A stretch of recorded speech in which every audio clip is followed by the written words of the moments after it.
Well, I first got started, it was when it was 1979. I actually bought some land from a realtor and I got interested in real estate. And it was actually an owner finance transaction. I was the payer on this, Mhm. not the purchaser of the note. I was the purchaser of the land and owner financed it. And it got me interested in real estate. So I got a real estate license and worked as an agent for about 3 years.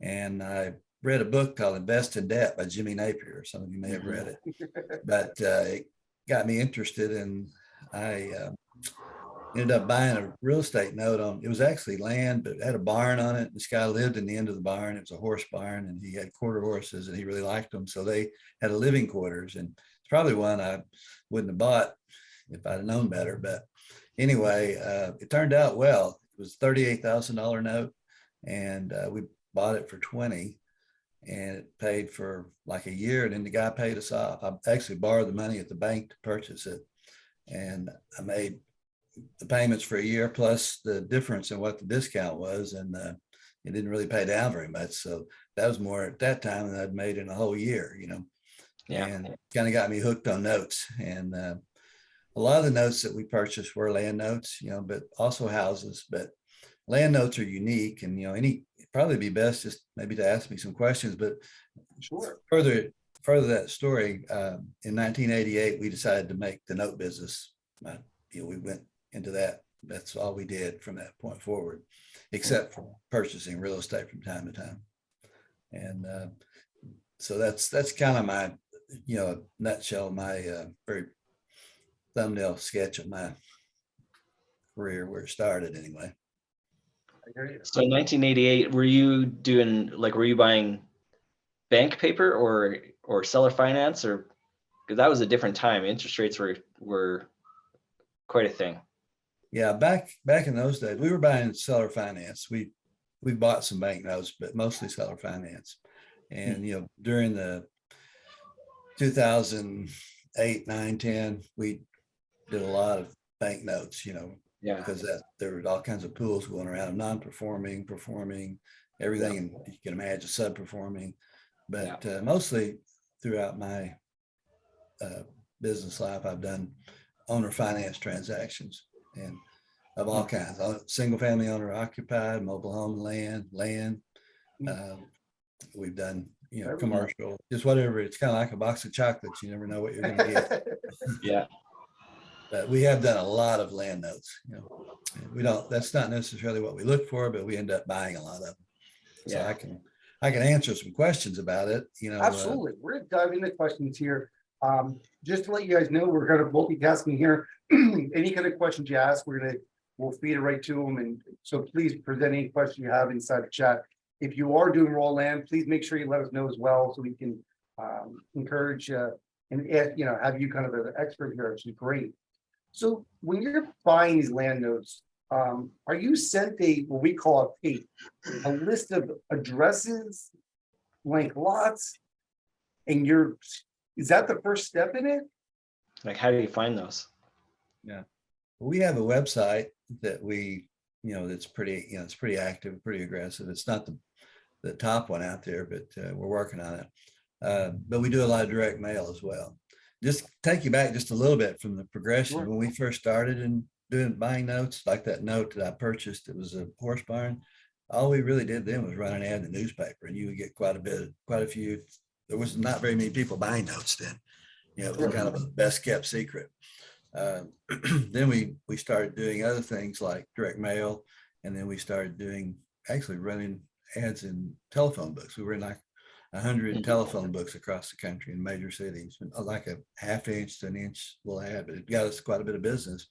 And then this thing called the internet came along, so we had to develop a website because phone books quit working, and we did some statewide classifieds, but that sort of quit working. So pretty much the internet and direct mail still is a good source for us. But I think your question was, how do we find these notes? It's mostly we do a lot of direct mail, and it ends up that quite a few of the people we send to have land notes only. And so we don't necessarily just go looking for land notes, but they come our way. And they're purchased differently than a single family residence because of the risk and the, sometimes the risk is less, sometimes it's more. It depends on a lot of factors. So I'm gonna cut right to the chase. I don't get this. I know you answer as well on the phone with me. Why would anyone want to buy a note on a vacant land that's not built on, may not be built on for a while? Like, why would someone own a vacant lot and have a note for 20 years and never do anything with it? Like, that is so weird to me.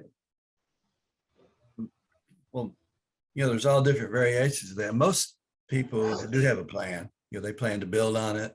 They plan to either build a second home or a home, or some people buy land to put a mobile home on. There's in land to put mobile homes on is becoming more and more scarce. So that they're actually, the value of those are going up. We see it varies greatly across the country.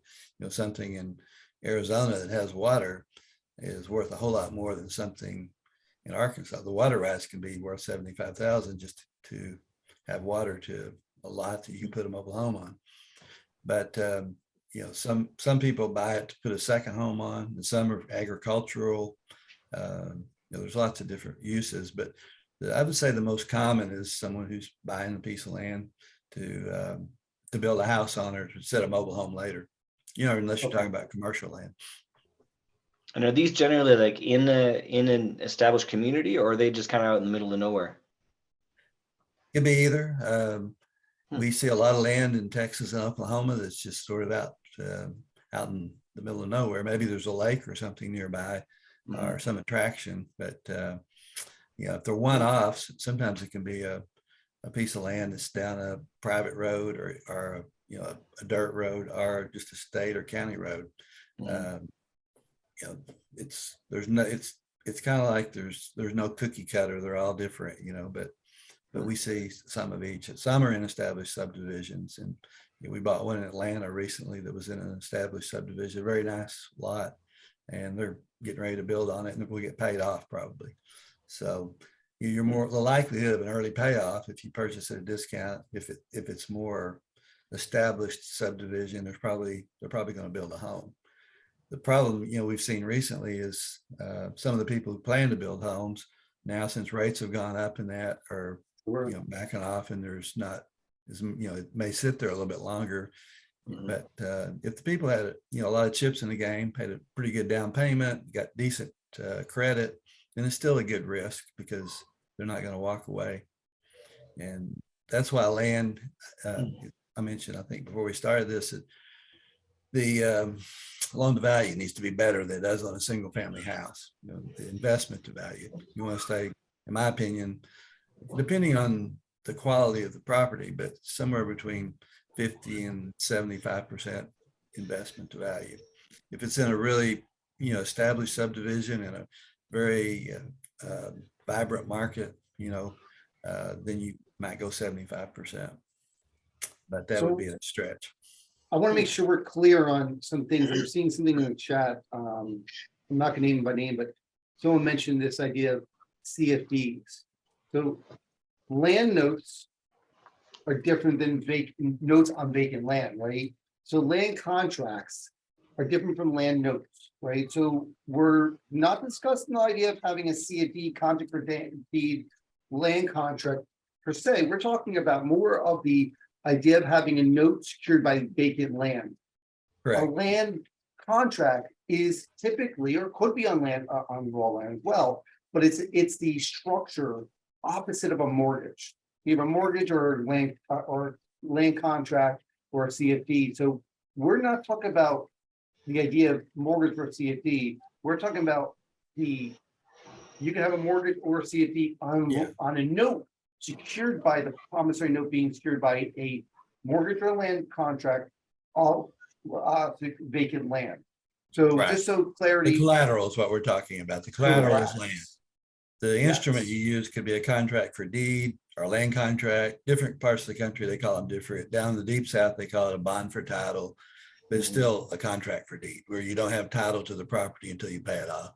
Right. But and we buy those just like we do mortgage and notes, or in some states it's a deed of trust and note, depending on the state. Mhm. But when we're talking about today, we're talking about land notes as the collateral, not the instrument used, but it could be either one or any of those three. So give us a good story. Give us a, give us a home run. What was a situation where you got a land note, note secured by vacant land, and it worked out to be weird, but you didn't expect it to be